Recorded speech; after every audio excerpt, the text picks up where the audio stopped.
There are encounters that change everything, and some of them happen at the most unlikely moment, in the most unlikely place, with the person you least expect. Sometimes, it takes just a single gesture to ignite a spark that will burn inside you forever, whether it be love or regret. And when that happens, there's no turning back. But what if that gesture were so unthinkable, so devastating, that it could turn your life upside down in a matter of seconds?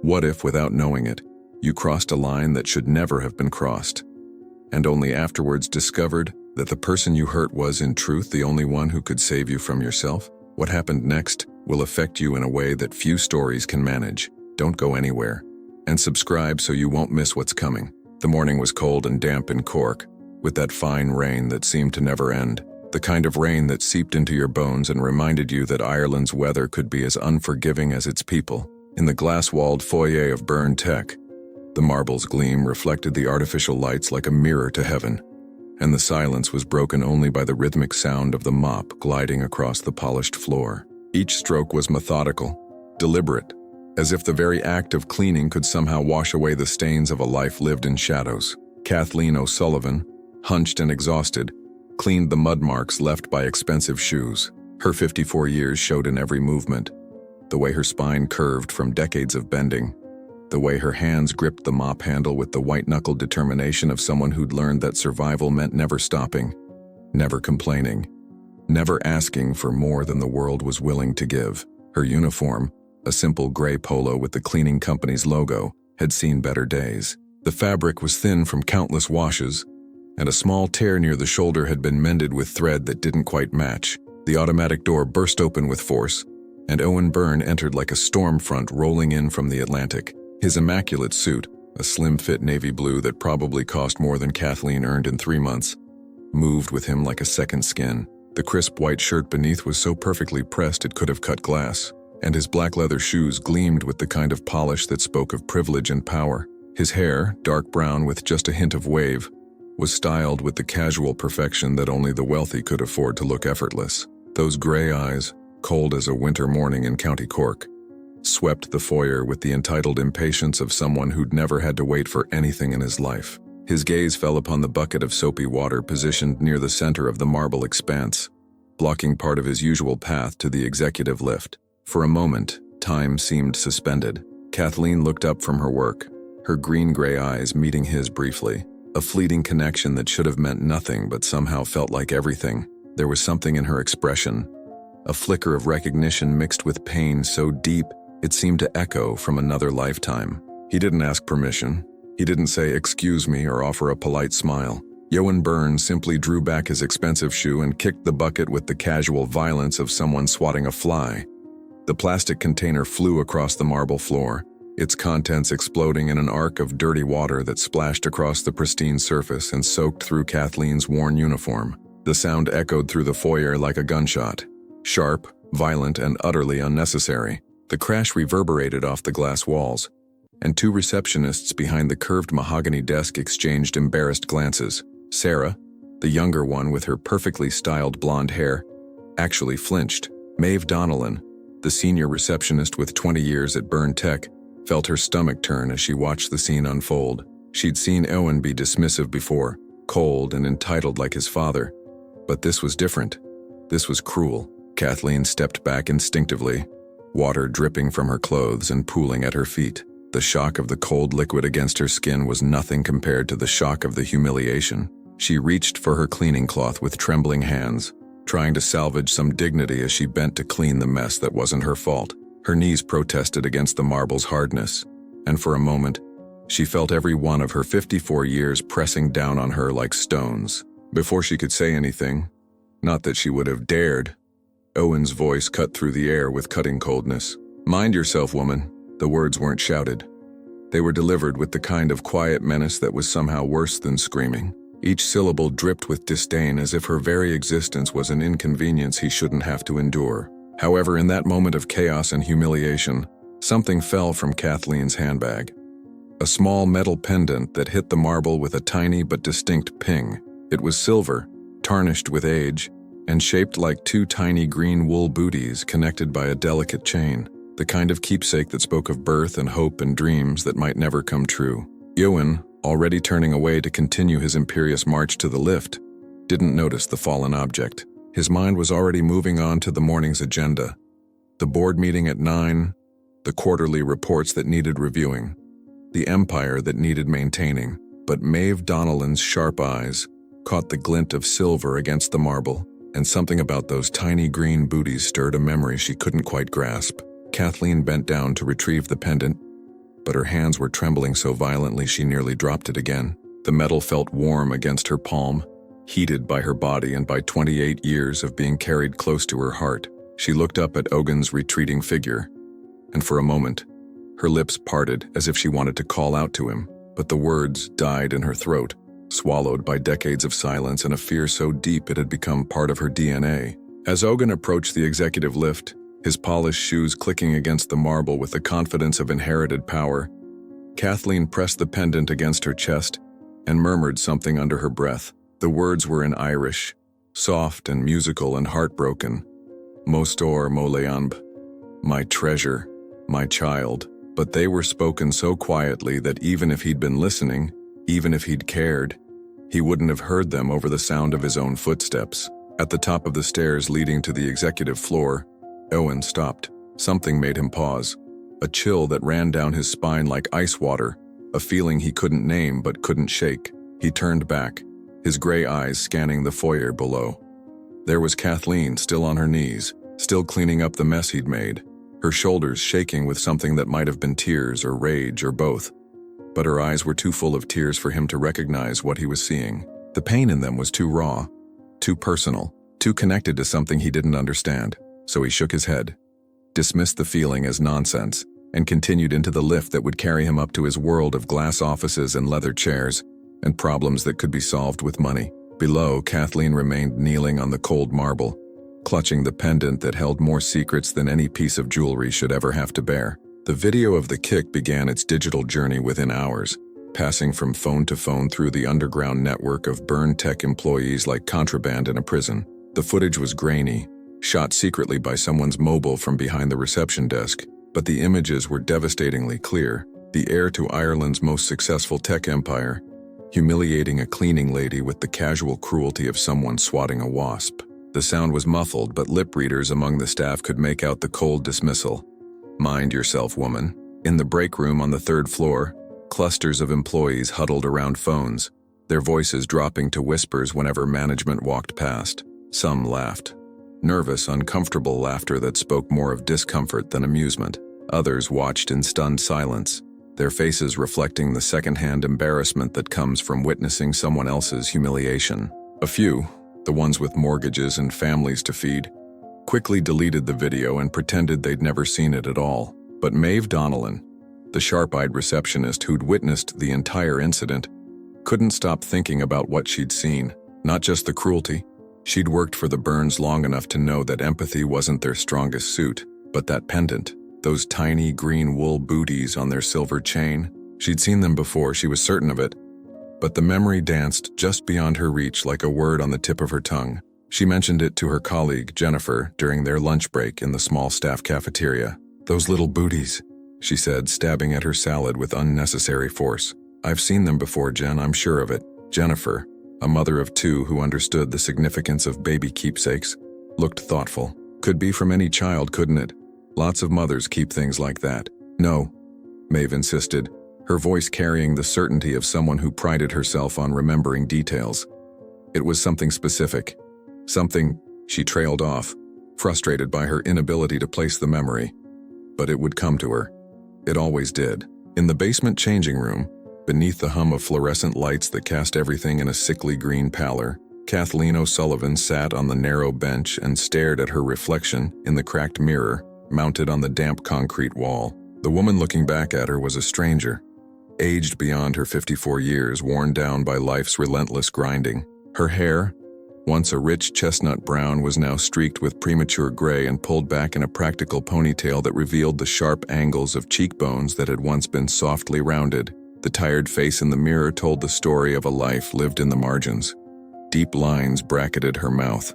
Not laugh lines, but the kind that came from years of biting back words that should have been spoken. The shadows under her green-gray eyes were dark as bruises, Speaking of sleepless nights and tears shed in private, her body, curved from decades of manual labor, carried itself with the careful economy of movement that came from chronic pain and resignation. But hidden beneath the worn exterior was something else. A fierce intelligence that 28 years of cleaning floors and emptying bins couldn't erode. In the inner pocket of her threadbare coat, she kept a folder wrapped in plastic to protect it from Ireland's ever-present damp. The documents inside were her most precious possessions. Birth certificates, medical records, photographs from a time when the world was full of possibility. And something else, something that could bring down one of Ireland's most powerful families. Her fingers traced the edges of the folder through the fabric of her coat. She'd carried these papers for years, moving them from hiding place to hiding place, never quite finding the courage to use them, but never quite able to throw them away either. They were her insurance policy, her nuclear option, her proof that once upon a time, she'd been more than just the invisible woman who cleaned up other people's messes. A violent coughing fit seized her, doubling her over and forcing her to grip the sides of the sink for support. When it passed, she noticed tiny flecks of blood on her hand. The diagnosis had been delivered 6 months ago in the sterile confines of Cork University Hospital. Lung cancer, stage 3, prognosis uncertain. The irony wasn't lost on her. A lifetime of breathing and cleaning chemicals and cigarette smoke from pubs where she'd worked as a young woman had finally caught up with her. Her phone buzzed against the metal bench.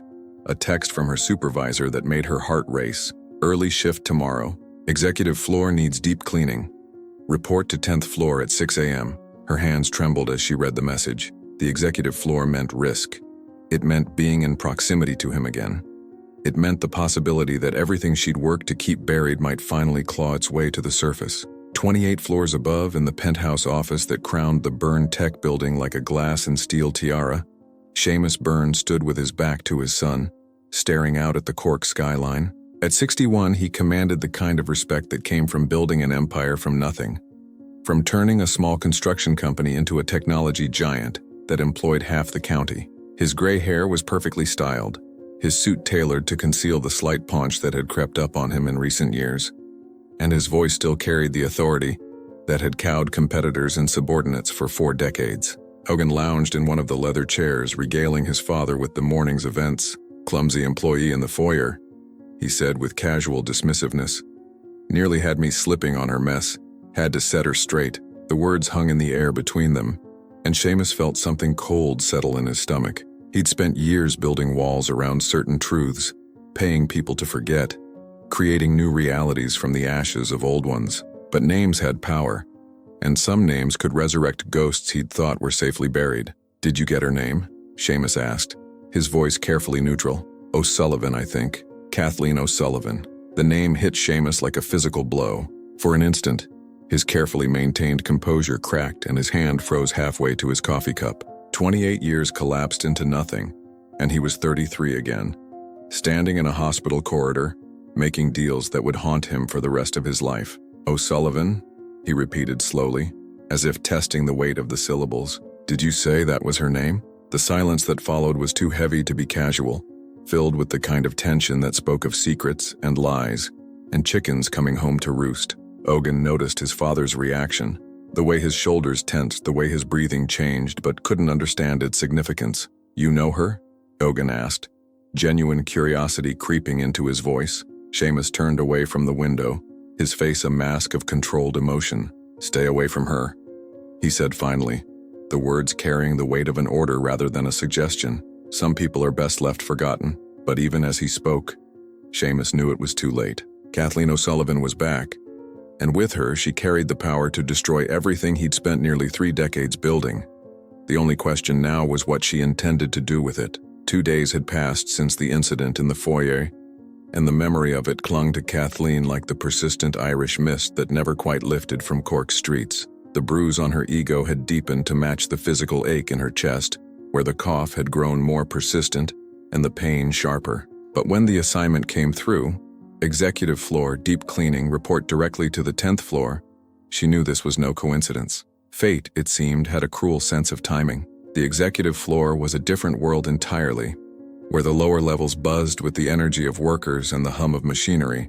The 10th floor whispered with the kind of power that didn't need to announce itself. The carpets were thick enough to swallow footsteps, the walls lined with Irish art that cost more than most people's houses, and the air itself seemed rarefied, as if breathing it required a certain net worth. Kathleen pushed her cleaning trolley down the hallway with deliberate quiet, her worn shoes silent against the plush carpeting. Each office she passed spoke of wealth and influence. Mahogany desks that gleamed like mirrors, leather chairs that probably cost more than her monthly rent, and windows that offered commanding views of the city below. But it was the corner office that drew her attention, the one with Ewan Byrne, executive director, etched in gold letters on frosted glass. The door stood slightly ajar, and through the gap she could hear the low murmur of conversation. Owen's voice, confident and commanding, discussing quarterly projections with someone on the phone. She should have moved on, should have cleaned the other offices first, but something rooted her feet to the spot. It was the sound of his voice, not the cold dismissal from 2 days ago, but something warmer, more animated, the voice of a man discussing things he cared about. "The O'Sullivan account needs reviewing," he was saying, and Kathleen's heart stopped. "Full background check on all subsidiaries. I want to know everything about their operations, their history, their personnel." The words hit her like ice water. O'Sullivan. He was talking about her family name, but in what context? What kind of account could he possibly be referring to? Her mind raced through possibilities, each more terrifying than the last. Had someone discovered who she really was? Had someone connected the dots between the cleaning lady in the foyer and the woman who'd once threatened to bring down his father? She pressed herself closer to the wall, straining to hear more, but Ewan's voice had dropped to a whisper. The conversation continued for several minutes, punctuated by long pauses and the rustle of papers. When it finally ended, the silence seemed to echo in her ears. The door opened wider and Owen appeared, phone in hand, his gray eyes scanning the hallway. When he spotted Kathleen with her cleaning trolley, he froze. For a moment, neither of them moved. The air between them crackled with tension that neither fully understood. "You," he said, his voice carefully neutral. "You're the woman from the foyer." Kathleen nodded, not trusting her voice. This close, she could see details she'd missed before. The way his dark hair caught the light, the slight cleft in his chin that reminded her so painfully of someone she'd once known intimately. The way his hands moved with unconscious grace as he straightened his tie. "You work up here often?"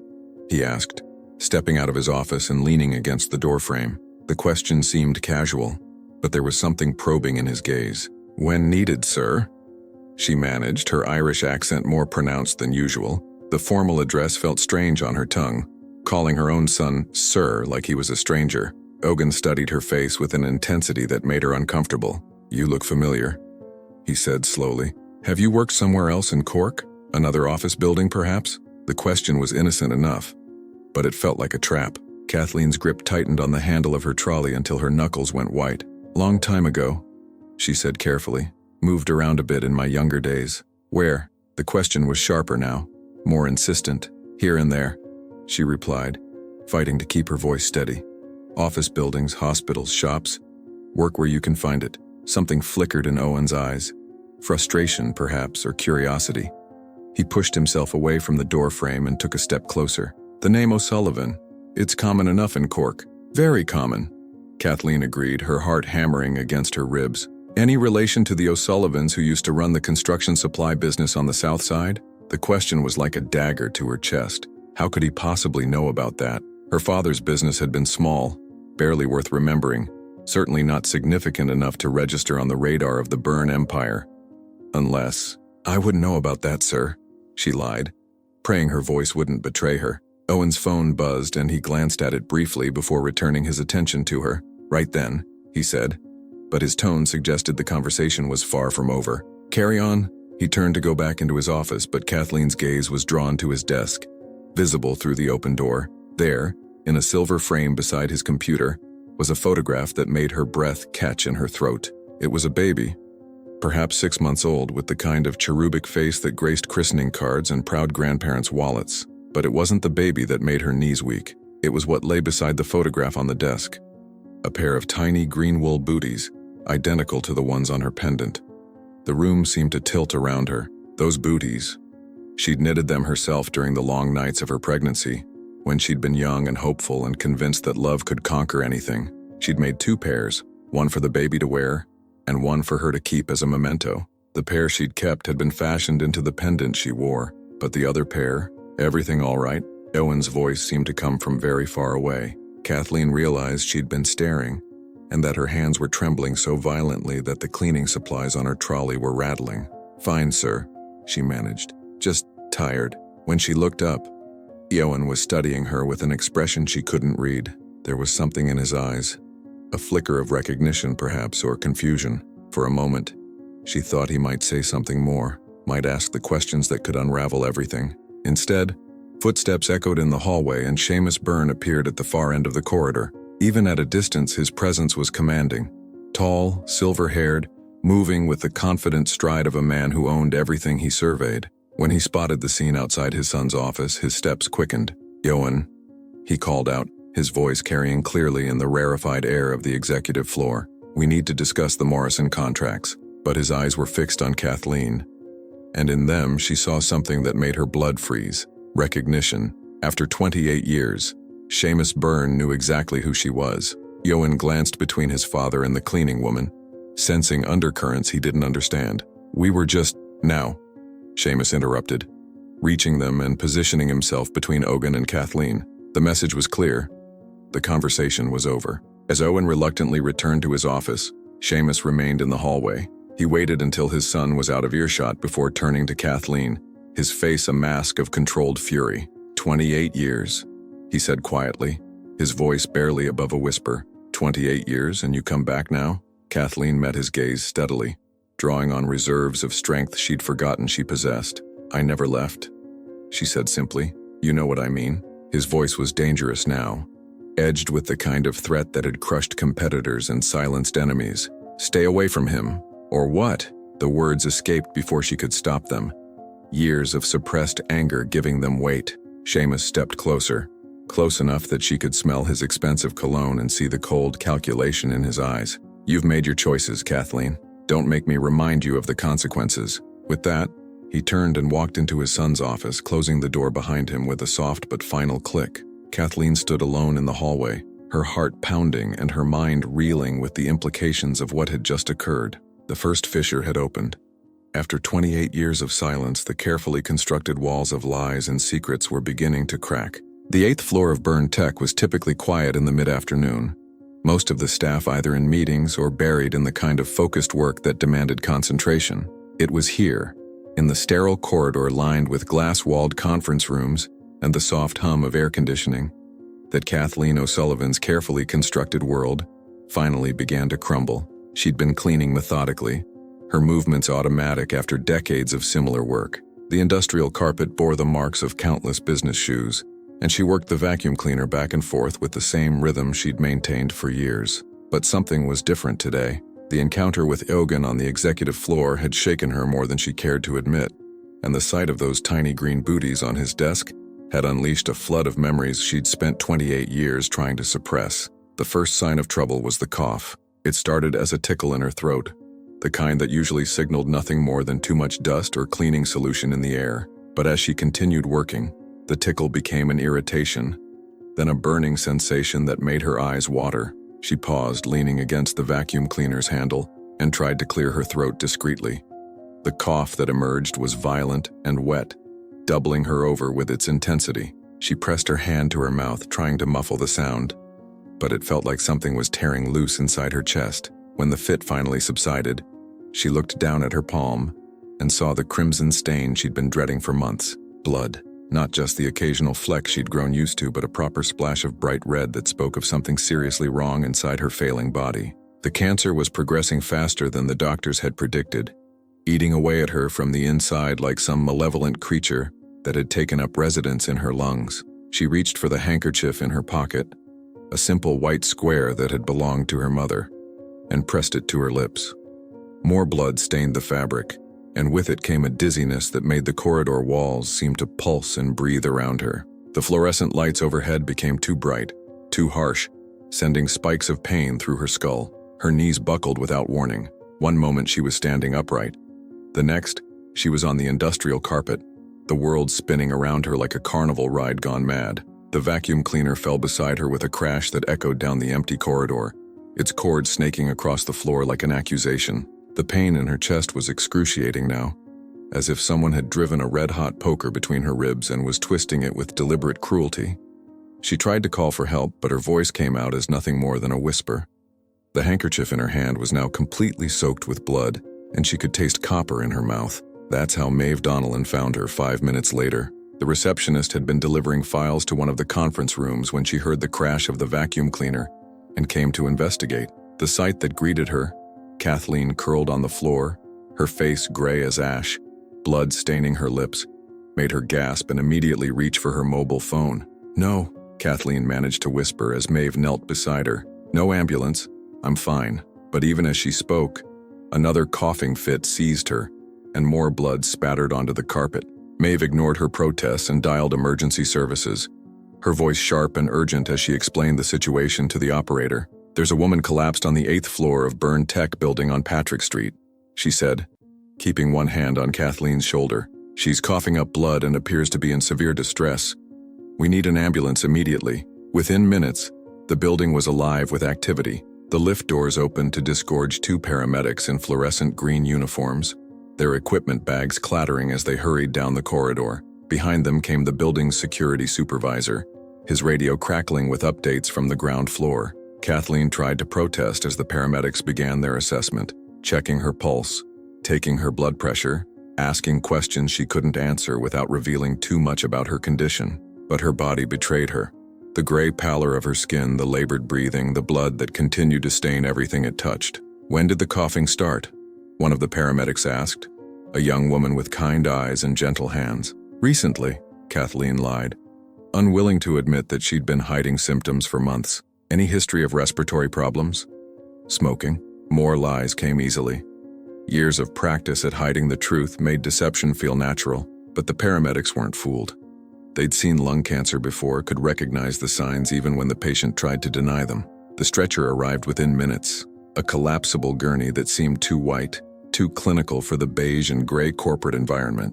As they transferred her onto it, Kathleen caught sight of her reflection in one of the conference room windows. The woman looking back at her was a stranger, hollow-cheeked, eyes too large and a face that seemed to have aged decades in the span of minutes. News of the medical emergency had spread through the building with the speed that only gossip could achieve. By the time the paramedics wheeled Kathleen toward the lifts, a small crowd had gathered. Colleagues from the cleaning staff, office workers drawn by curiosity, and executives who'd descended from the upper floors to see what the commotion was about. Jochen Byrne was among them. He'd been in a budget meeting when his assistant knocked and whispered urgently in his ear. The cleaning lady from the executive floor had collapsed, she'd said. The same woman who'd seemed so familiar, who'd made him ask questions he couldn't quite formulate. He found himself pushing through the crowd, his expensive shoes silent on the carpet as he moved closer to the stretcher. When he saw Kathleen's face, pale and drawn, eyes closed, oxygen mask covering her nose and mouth, something twisted in his chest. She looked smaller somehow, more fragile than he'd remembered, vulnerable in a way that made his earlier cruelty seem not just wrong but monstrous. As the paramedics prepared to move her into the lift, Kathleen's eyes fluttered open. Through the clear plastic of the oxygen mask, her gaze found his. For a moment that seemed to stretch into infinity.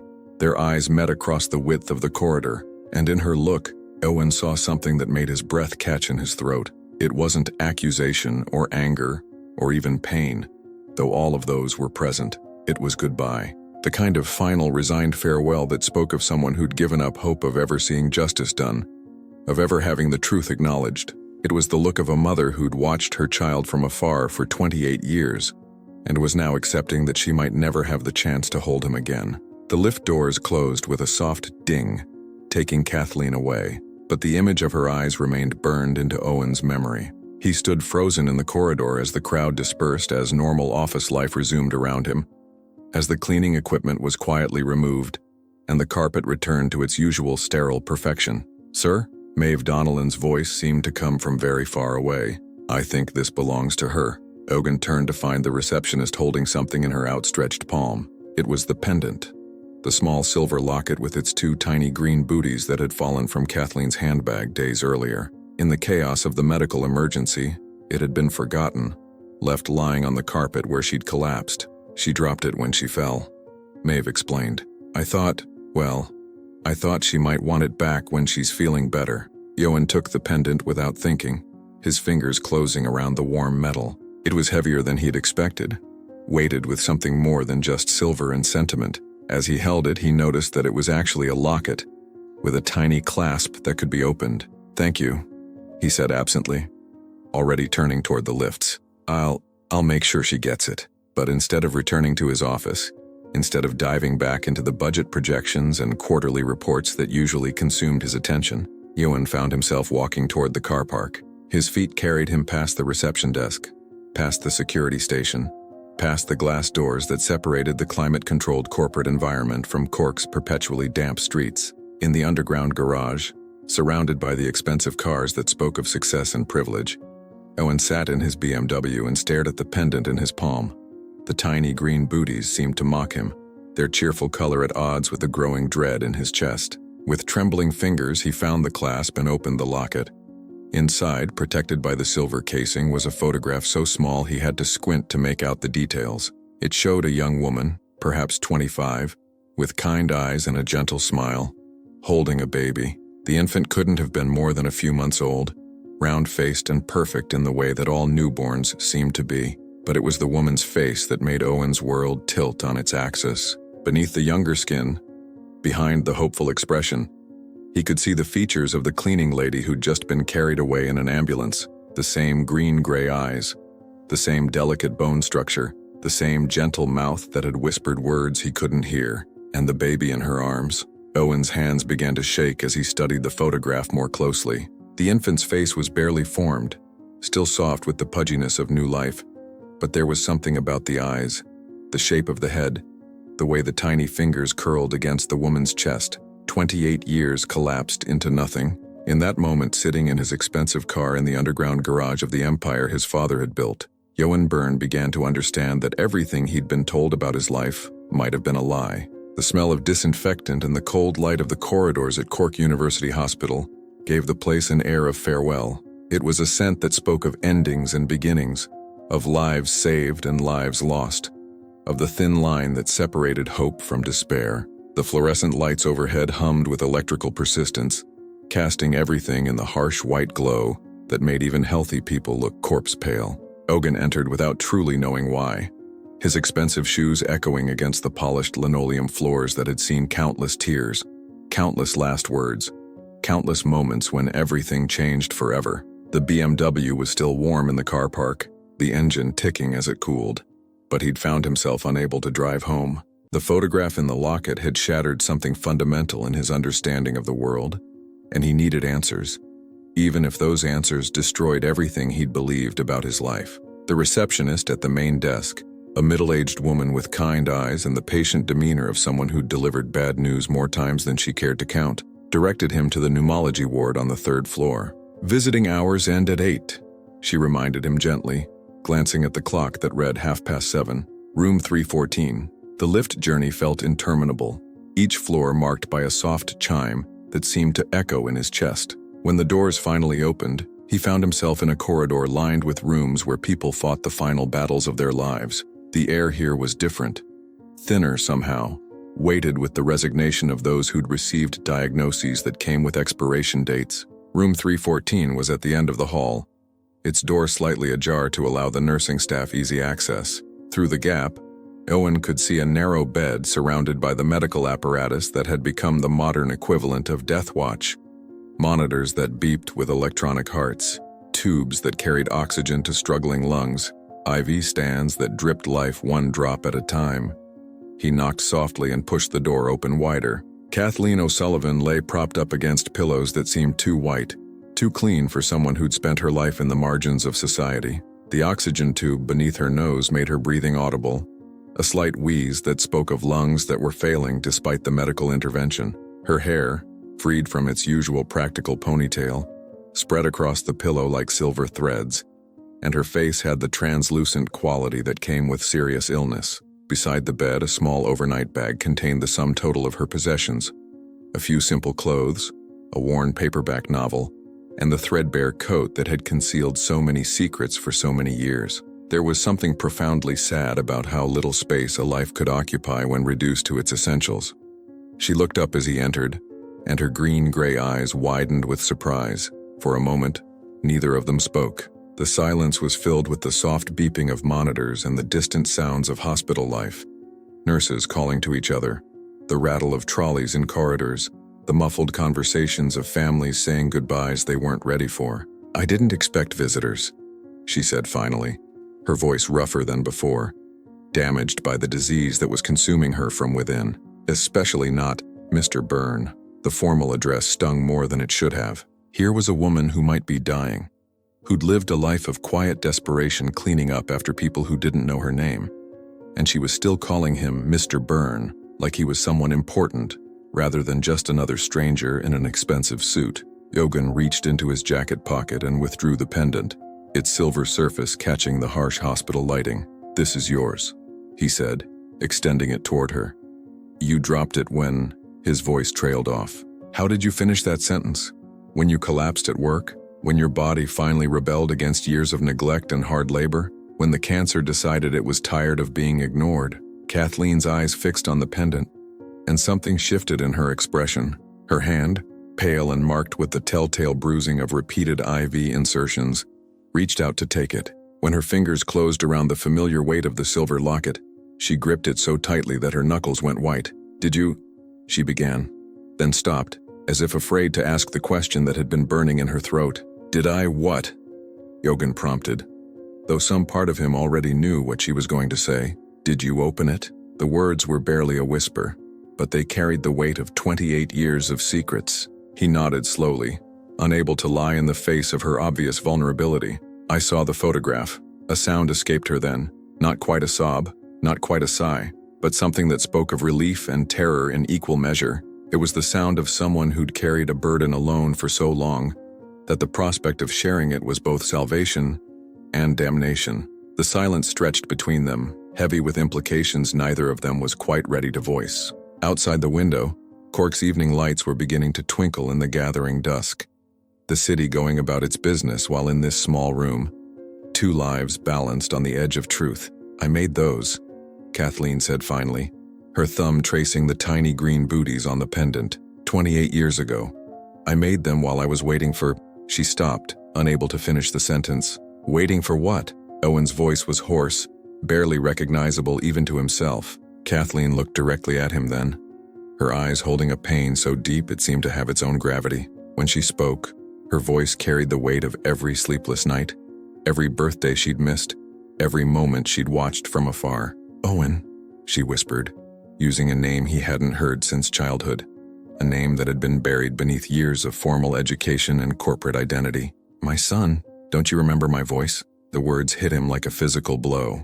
Owen. His christening name, the name his father had always said was too common for a Byrne heir, the name that had been gradually replaced with the more formal Ogan as he'd grown older and taken his place in the family business. But hearing it now, spoken with such tenderness, such longing, unlocked something in his memory, a faint echo of lullabies sung in Irish, of gentle hands tucking him into bed, of a voice that had whispered, "Most store," when she thought no one was listening. His legs felt suddenly unsteady. The room seemed to spin around him and he gripped the back of the visitor's chair to keep from falling. Everything he'd been told about his mother, that she died when he was too young to remember, that she'd been weak and selfish, that leaving had been her choice, crumbled like a house built on sand. "No," he said, but even as the denial left his lips, he knew it was a lie. Deep in some locked part of his memory, he could hear her voice singing to him, could feel the warmth of her arms around him, could smell the faint scent of lavender that had always clung to her hair. Kathleen's face crumpled with a grief so raw, it was painful to witness. "I've watched you grow up from afar," she said, tears streaming down her cheeks. "Every achievement, every milestone. I was so proud of the man you became, even though what?" he demanded, his voice sharp with confusion and growing anger. "Even though I wasn't allowed to be part of it." The words hung in the air like an accusation. Yoan stood frozen, his mind racing through implications he wasn't ready to face. If she was telling the truth, if she really was his mother, then everything about his life had been built on lies, his father's explanations, the story of a woman who'd abandoned her family, the narrative that had shaped his entire understanding of where he'd come from. Without another word, he turned and walked toward the door, his movements jerky and uncoordinated. He needed air. needed space, needed time to process what he'd just heard. Behind him, Kathleen's voice called out, weak but desperate, "Owen, please." But he was already in the corridor, the door swinging shut behind him with a soft click that seemed to echo like a gunshot. He leaned against the wall, his breathing ragged, his heart pounding so hard he could feel it in his throat. That's where Maeve Donnellan found him 5 minutes later. The receptionist approached cautiously, her face showing the strain of someone who'd been carrying difficult knowledge and was finally ready to share the burden. "Mr. Byrne," she said softly, "I've been trying to reach you. There's something you need to know about your family's past." Yogan looked up at her, seeing something in her expression that made his stomach clench with dread. "What kind of something?" "About that woman in there," Maeve said, glancing toward room 314.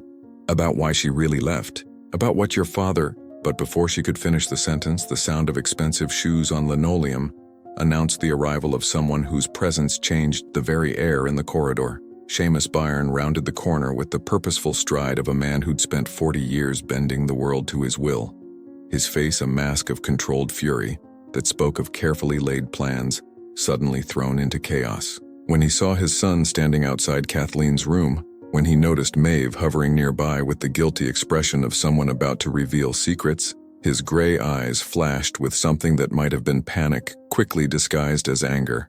"Eugen," he said, his voice carrying the authority that had built an empire and crushed countless competitors. "We need to talk, now."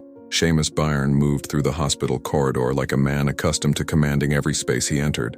At 61, he carried himself with the rigid bearing of someone who'd spent decades making decisions that affected hundreds of lives. Someone who'd learned that hesitation was weakness and compromise was defeat. His gray hair was perfectly styled despite the late hour, his expensive suit showing no signs of the urgency that had brought him here, and his cold eyes swept the scene before him with the calculating precision of a general surveying a battlefield. He positioned himself directly between Eugen and Maeve Donnellan, his presence immediately changing the dynamic of the corridor. The receptionist took an instinctive step backward, her earlier determination to share what she knew suddenly wavering in the face of Seamus Byrne's formidable authority. This was a man who could destroy careers with a phone call, who could make people disappear from the corporate landscape of Cork as if they'd never existed at all. "Maeve," he said, acknowledging her presence with the kind of polite dismissal that was somehow more threatening than open hostility. "Thank you for your concern about our employees' well-being. I'm sure you have other responsibilities that require your attention this evening." The message was clear. Leave now or face consequences that would extend far beyond this hospital corridor. Maeve glanced between father and son, her mouth opening as if to protest, then closing again as she met Seamus's steady gaze. She'd worked for Byrne Tech long enough to recognize a command disguised as a suggestion. I'll be going then," she said reluctantly, her eyes lingering on Owen as if trying to communicate something she wasn't allowed to voice. "Mr. Byrne, if you ever want to discuss, that won't be necessary," Seamus interrupted smoothly. "Good evening, Maeve." They watched her retreat down the corridor, her footsteps echoing against the linoleum until the lift doors closed behind her with a soft chime.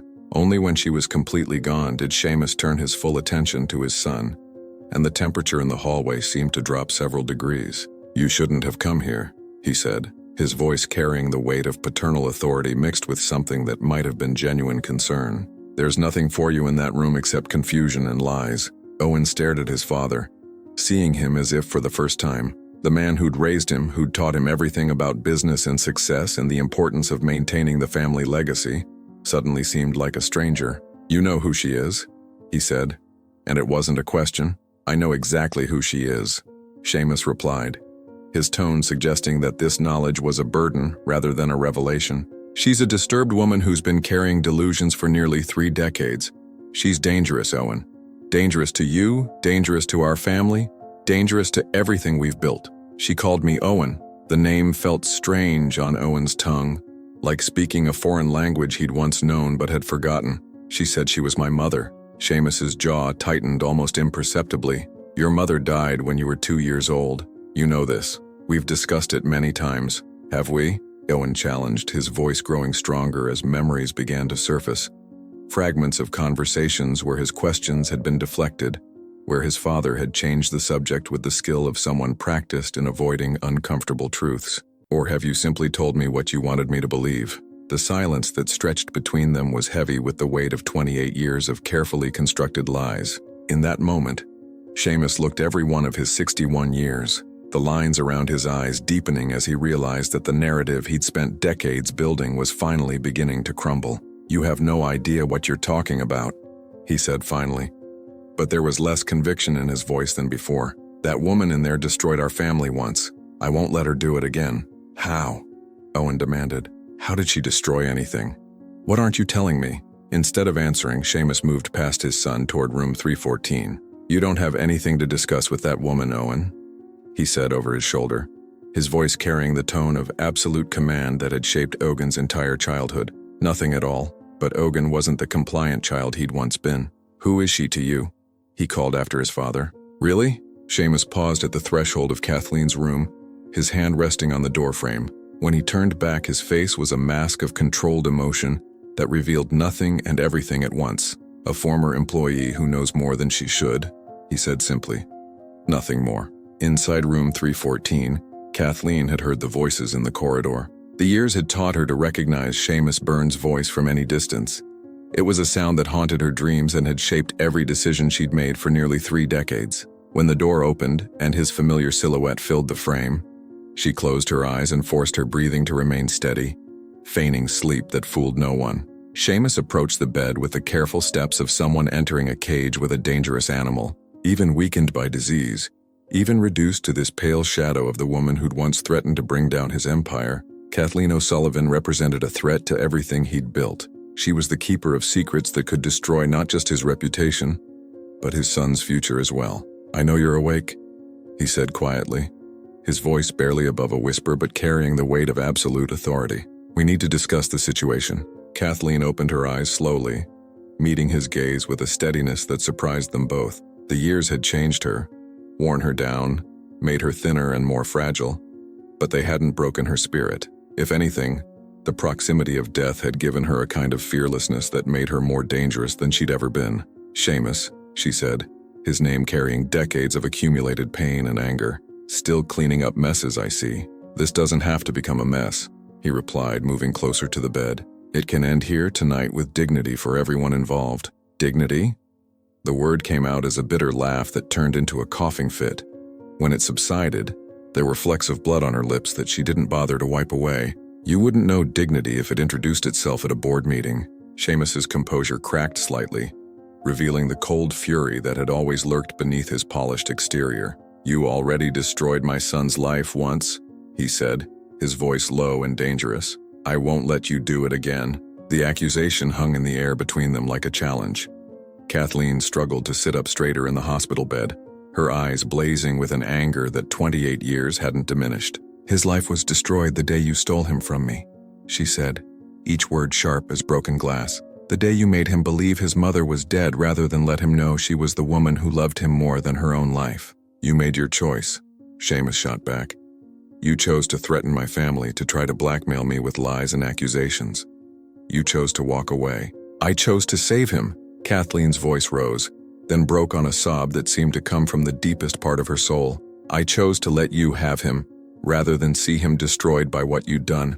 But that doesn't mean I stopped being his mother." Outside in the corridor, Owen had pressed himself against the wall, close enough to hear the raised voices but unable to make out the words. The conversation inside room 314 was clearly heated, clearly personal, and clearly about secrets that had been buried for far too long. His head spun with the implications of what he'd learned, that the woman inside was claiming to be his mother, that his father obviously knew far more than he'd ever admitted, that his entire understanding of his own life might be built on lies.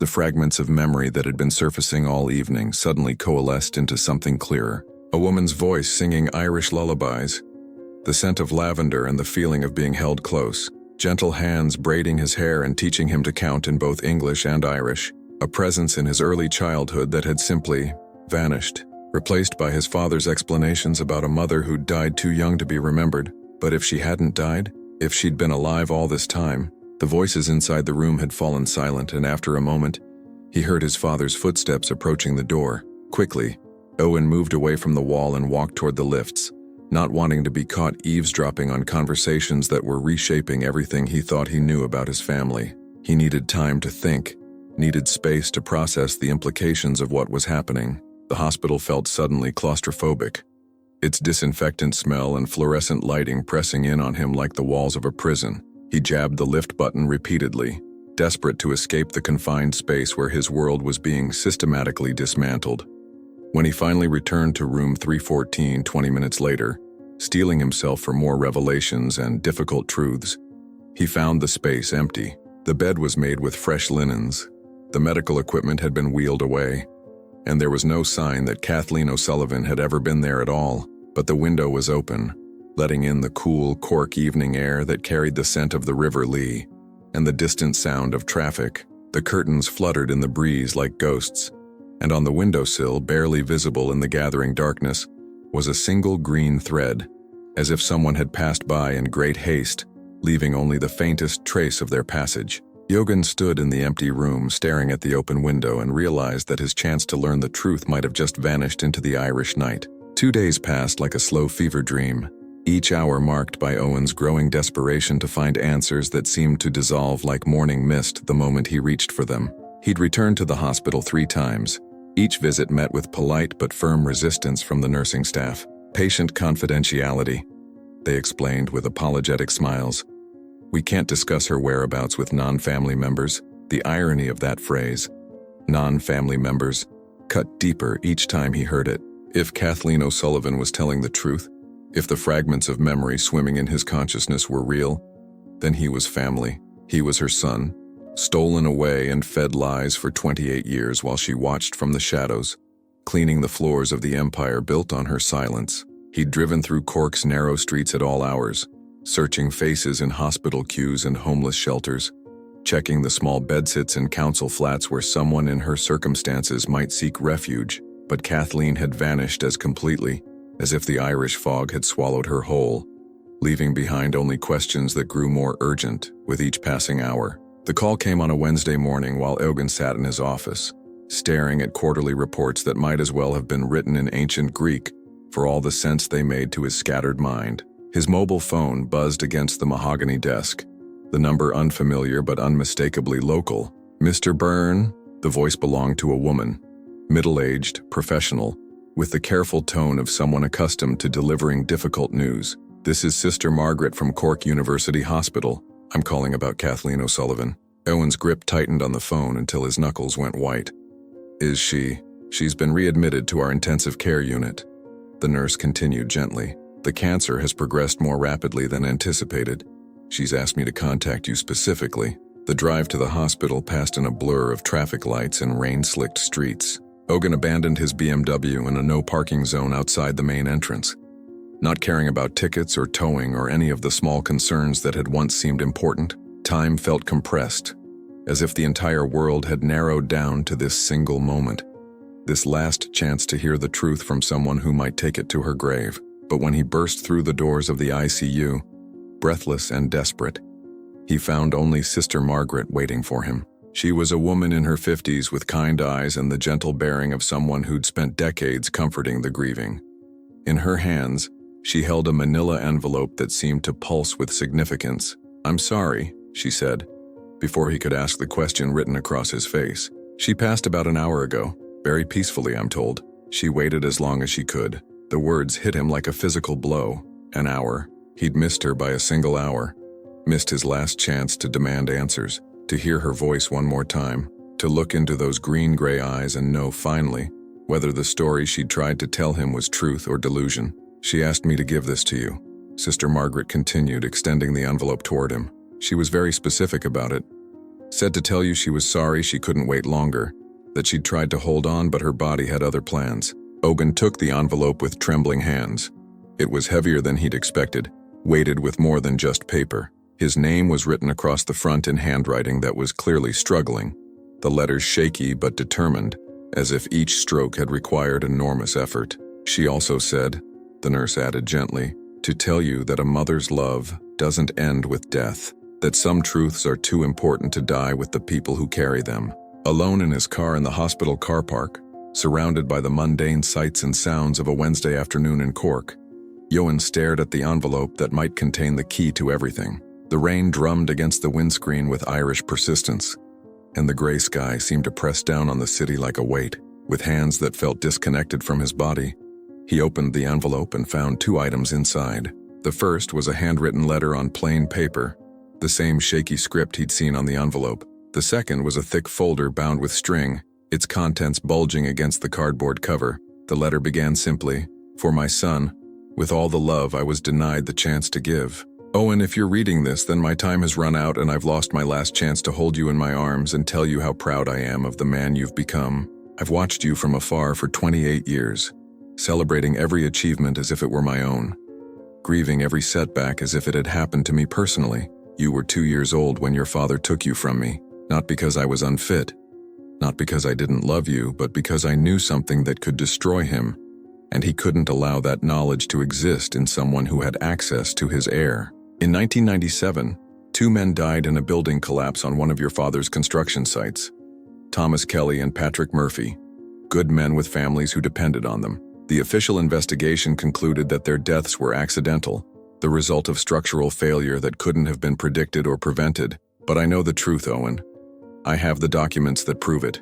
Your father falsified safety reports. He used substandard materials to increase profit margins and ignored the warnings of engineers who tried to tell him the building wasn't safe. When those men died, when their families demanded justice, Seamus made evidence disappear and bought silence from officials who should have stood for truth. I worked as a secretary in his office then. I was young and idealistic and believed that love could overcome anything. I thought I could convince him to come forward, to admit his mistakes and make amends to the families of the men who died because of his greed. Instead, he made me choose: stay silent and keep my son, or speak the truth and lose everything. But the choice wasn't really mine to make. He threatened to take you away regardless, to make sure I never saw you again if I didn't disappear voluntarily. He had the money and power to make good on that threat, and I knew that fighting him would only hurt you. So I left, Owen. I walked away from the only thing that had ever mattered to me because I thought it was the only way to protect you. I've regretted that choice every day since. Not because it was wrong. I would make the same decision again to keep you safe. But because it meant missing your childhood, your first steps, your first words, every birthday and Christmas and ordinary Tuesday that makes up a life. The documents are all here, Owen. Bank records, construction reports, witness statements from workers who were too afraid to speak publicly. Everything you need to know the truth about who your father really is and what he's capable of doing to protect his empire. I don't know what you'll choose to do with this information. Part of me hopes you'll use it to get justice for Thomas Kelly and Patrick Murphy, to give their families the closure they've never had. But another part of me knows that doing so would destroy the life you've built, would bring down the company that employs hundreds of good people who had nothing to do with your father's crimes. Whatever you decide, know that you were loved. Know that not a day passed when I didn't think of you, didn't wonder what kind of man you were becoming, didn't pray that somehow, someday, I'd have the chance to tell you how much you meant to me. Forgive while you can, Owen. Forgive him if you're able, forgive me if you're willing. But most importantly, forgive yourself for whatever choice you make. Because one day, all that's left is silence, and the regrets we carry into that silence are heavier than any secret. Your mother, Kathleen. The letter fluttered to his lap as Owen opened the folder with hands that shook so violently he could barely manipulate the string. Inside were dozens of documents, photocopied bank records showing payments to city officials, engineering reports with falsified signatures, witness statements that painted a picture of corporate negligence so criminal it took his breath away. At the bottom of the pile was a photograph. 2 men in hard hats, arms around each other's shoulders, grinning at the camera. On the back, someone had written, Thomas Kelly and Patrick Murphy, March 1997, 2 weeks before the accident. They looked young, full of life, blissfully unaware that their employer's greed would cost them everything. Tears he didn't remember shedding had blurred his vision by the time he finished reading. The car park around him remained unchanged, the same gray sky, the same steady rain, the same ordinary world that somehow looked completely different now that he knew the truth about the foundation it was built on. When he looked up, he found himself staring directly into the cold gray eyes of his father. Seamus Byrne stood 10 feet away beside his black Mercedes, watching his son with the calculating expression of a chess master who just realized his opponent had discovered a game-changing move. Their eyes met across the rain-soaked car park, and in that moment Owen knew with terrible certainty that his father understood exactly what those documents contained. Had known, in fact, that this day would eventually come. The only question now was what each of them was prepared to sacrifice to protect the truth that lay between them. The funeral was simple, held at the small cemetery of Shandon, under a sky that wept gray tears onto the green hills of Cork.